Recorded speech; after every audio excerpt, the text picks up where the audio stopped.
Long ago, in the heart of the African plains, lay the village of Oku, a land of vast landscapes, red earth, and endless golden savannas.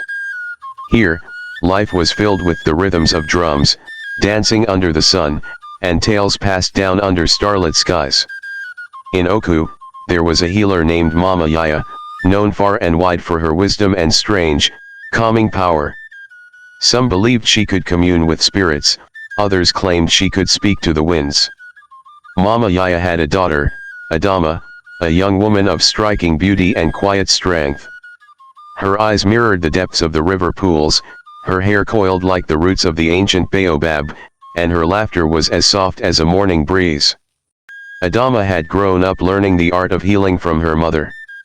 She knew which herbs could soothe pain, which roots could cure fevers, and how to create balms that soothed any wound. Villagers often came to her for help, finding solace in her gentleness. But despite her grace and skill, Adama was a mystery, often wandering the forests alone, her heart restless, seeking something she couldn't yet name. Not far from Oku was the village of Antoya, famed for its fearless hunters and warriors. In Antoya lived Kofi, the son of a renowned hunter and the pride of his village. With bronzed skin and the grace of a lion, Kofi was known for his strength, bravery, and sharp instincts. One evening, Kofi set out on a hunt that would change his life. He spotted a rare white gazelle, an animal of legend and great honor. He followed it through forests and over hills, but each time he neared, the gazelle seemed to disappear into the shadows. Hours passed until Kofi found himself near Oku, far from his village. As night fell, he set up a small campfire and waited for dawn. Out of the darkness, he heard soft footsteps. Cautiously, he reached for his spear, but there, illuminated by the firelight, stood a young woman. It was Adama, who had come across his fire while gathering herbs under the moon's glow. "Who are you?" Adama asked, her voice gentle but wary. "I am Kofi, son of Duma, from Antoya," he replied, surprised by her sudden appearance. Adama looked at him thoughtfully. "You should not wander these lands alone at night. The spirits here are not always welcoming." Kofi smiled, dismissing her words. "I am a hunter. I have no fear of spirits." Adama shook her head, her lips curving into a faint smile. "Even the bravest must respect what they cannot see." She noticed the weariness in his eyes and handed him a small pouch. "Chew on these herbs. They will ease your exhaustion." Reluctantly, Kofi accepted, nodding his thanks. As he chewed, a warmth spread through his body, relaxing him. He looked at Adama with newfound respect, intrigued by her quiet strength. Under the starlit sky, they spoke of their villages, their lives, and the paths that had brought them to this moment. Kofi spoke of the thrill of the hunt, while Adama shared tales of healing, of the plants and their hidden wisdom. As dawn approached, they parted, yet something had changed in both their hearts. Returning to his village, Kofi found his mind lingering on Adama. Her presence seemed etched into his memory. Adama, too, was haunted by thoughts of the young hunter with the fierce gaze. Over the following months, they met in secret under the cover of night. Each meeting was brief, each goodbye harder than the last. Their love was like a hidden stream, quiet, unseen, but powerful. But in villages bound by tradition, secrets seldom stay hidden. One evening, an elder from Oku, returning late from a hunt, saw them together. He knew the danger of such a union. The rivalry and superstition between Oku and Antoya ran deep, and he feared the consequences of a healer's daughter and a hunter's son. He warned Mama Yaya, whose heart grew heavy with worry. "Adama," Mama Yaya said one evening, "the path you walk is dangerous. A healer's heart belongs to the spirits, not to one who hunts their creations."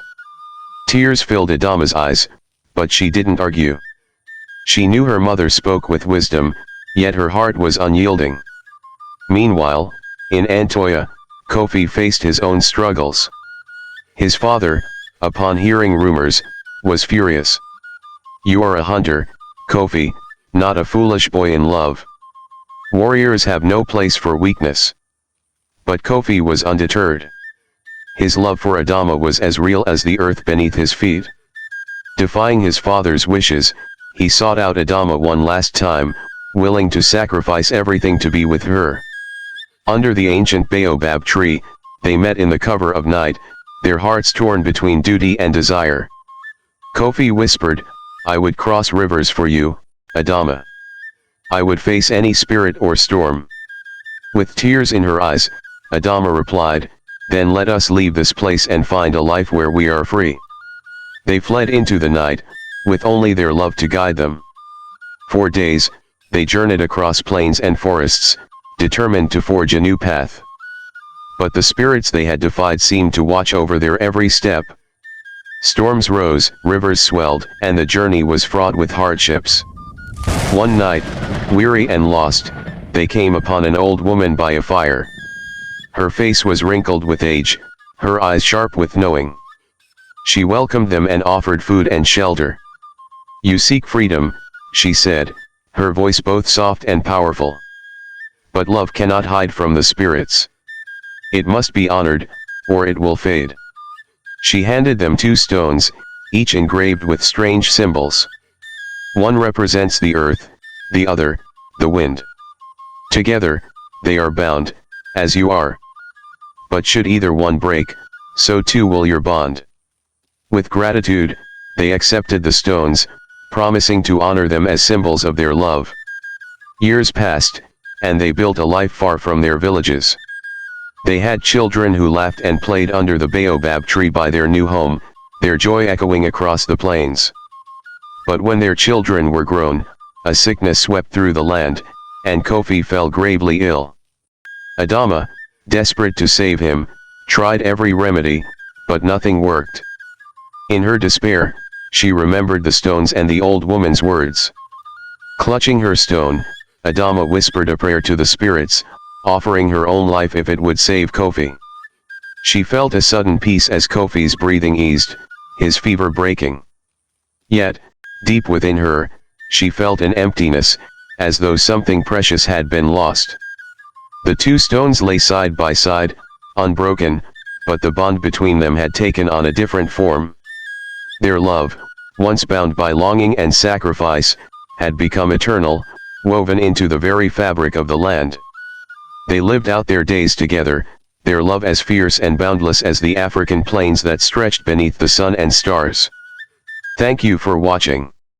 If you enjoyed this story, be sure to like, subscribe, and hit the notification bell. Share this video with anyone who loves tales of romance, adventure, and the mysteries of Africa. Until next time, keep the spirit of love and legend alive.